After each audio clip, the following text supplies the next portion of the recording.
میں نے کی دعوت کی دھوم میں مچاؤں، عطا ایسا کر حوصلہ یا الہی۔ ایک شخص ہے وہ ذوق و شوق کے ساتھ انگوٹھی تو پہن لی، اس کو وضو بھی کرنا ہے، غسل بھی کرنا ہے، تو کیا وضو اور غسل کے لیے کیا یہ انگوٹھی اتارے گا پھر دوبارہ وضو کرے گا پھر غسل کرے گا، کیا کرے گا؟ انگوٹھی یا تو ایسی ڈھیلی ہو کہ جب وہ وضو کرنے لگے تو اسے ہلا لے،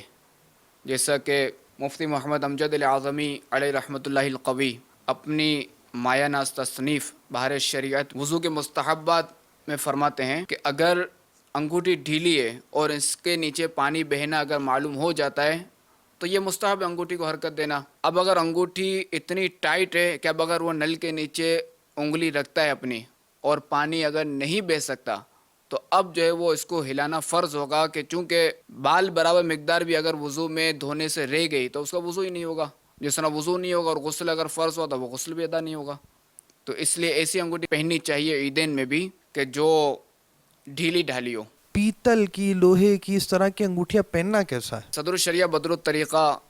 مفتی امجد اعظمی علیہ رحمۃ اللہ القوی بہار شریعت حصہ 16 میں فرماتے ہیں مرد کے لیے چاندی کے علاوہ پیتل ہو، لوہا ہو یا اور کوئی دھات، یہ سب ناجائز ہیں۔ بعضوں کے دانت نکل جاتے ہیں، دانت جو ہے وہ سونے کی تار سے جمایا جاتا ہے، تو اب ایسے معاملات کے اندر سونے کا استعمال کر سکتا ہے یا نہیں کر سکتا، کیا حکم ہے اس کے حوالے سے؟ ہلتے ہوئے دانتوں کو تو سونے کے تار سے بندھوانا جائز ہے، جیسا کہ صدر الشریعہ بدر الطریقہ اسی میں مزید آگے فرماتے ہیں مسئلہ نمبر 13 میں،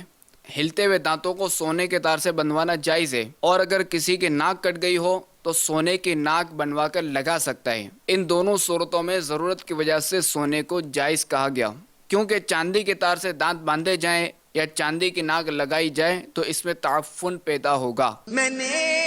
کی دعوت کی دھوم میں مچاؤں،